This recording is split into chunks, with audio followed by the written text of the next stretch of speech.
Hey everybody, another video here for you today. Let's go down to Santorini in Greece.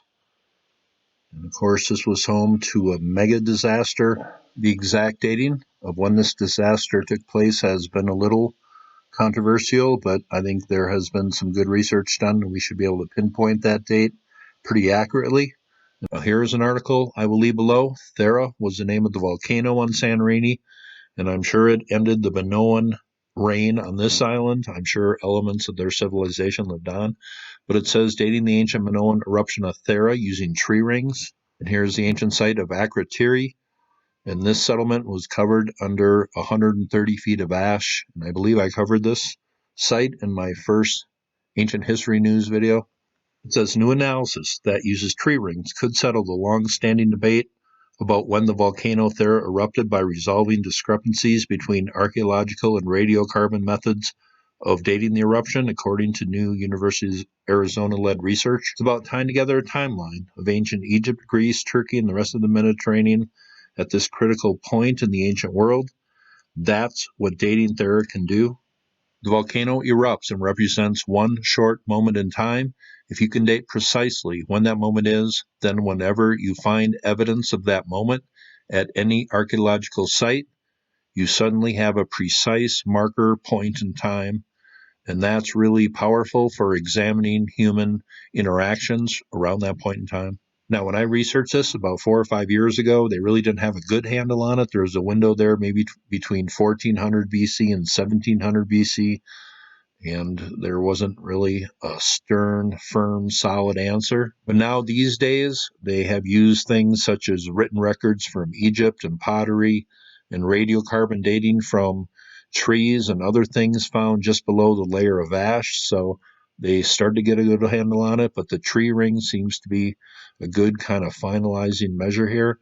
It says, by using radiocarbon measurements from annual tree rings that lived at the time of the eruption, the University of Arizona-led team dates the eruption to some place between 1600 and 1525 BC, a time period which overlaps the 1570 to 1500 date range from the archaeological and carbon dating evidence.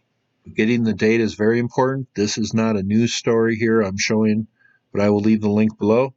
It says a new translation of a 6-foot-tall calcite block called the Tempest Stela suggests that Egyptian pharaoh Ahmose I, who ruled at the time 30 to 50 years earlier than previously thought, a finding that could change scholars' understanding of a critical juncture in the Bronze Age. An inscription on a 3,500-year-old stone block from Egypt may be one of the world's oldest weather reports, but I don't think it was weather that they were reporting, and could provide new evidence about the chronology of events in the Middle East. A new translation of the 40-line inscription on the 6-foot-tall calcite block called the Tempest Stela describes rain, darkness, the sky being in storm without cessation, louder than the cries of the masses.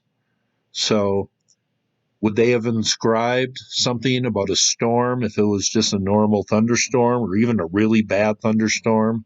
This seems something very much out of the ordinary. Two scholars at the University of Chicago's Oriental Institute believe the unusual weather patterns described on the slab were the result of a massive volcano explosion at Thera. Also, there is discrepancies in when actual dynasties of Egypt took place and when pharaohs ruled.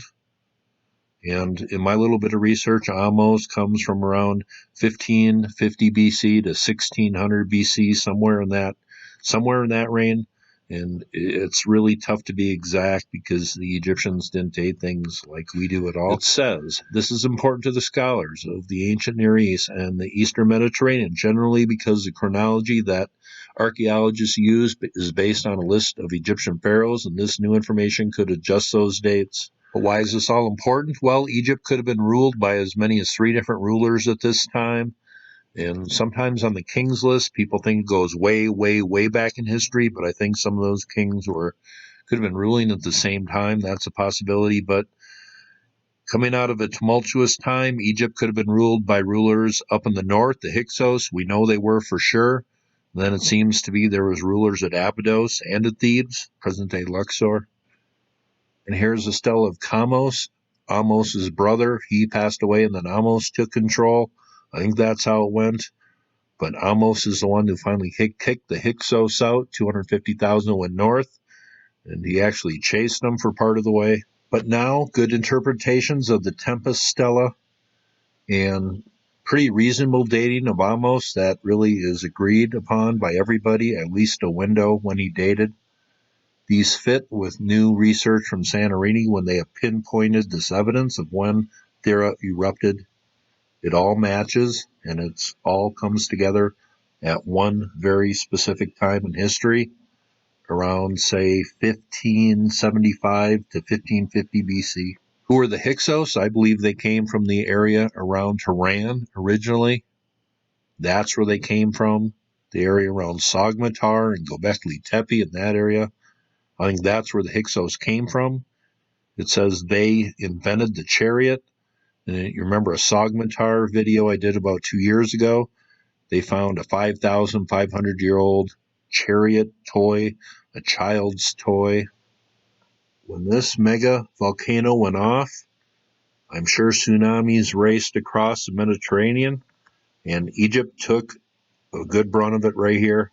The rulers from the south had a big problem with the Hyksos, who ruled the northern part of Egypt here. This devastating tsunami, probably, darkness, different plagues.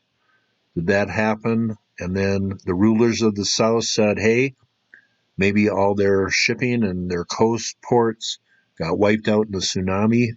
Perfect time to invade. Finally kick them out. Their home was Avaris, right up here. But these people were leaving Egypt and going up in this area here. 250,000 of them in the time of a great disaster. Did this happen after they left? And they wrote it up in their religious texts as it was God getting back, getting even with the Egyptians who they just lost a war to. Those are all things I wonder about. But the Exodus can only really relate to one thing that happened in real history. It's the history of the Hyksos being booted out of Egypt at the time Santorini erupted. Hope you thought that was interesting. And you all have a very nice day.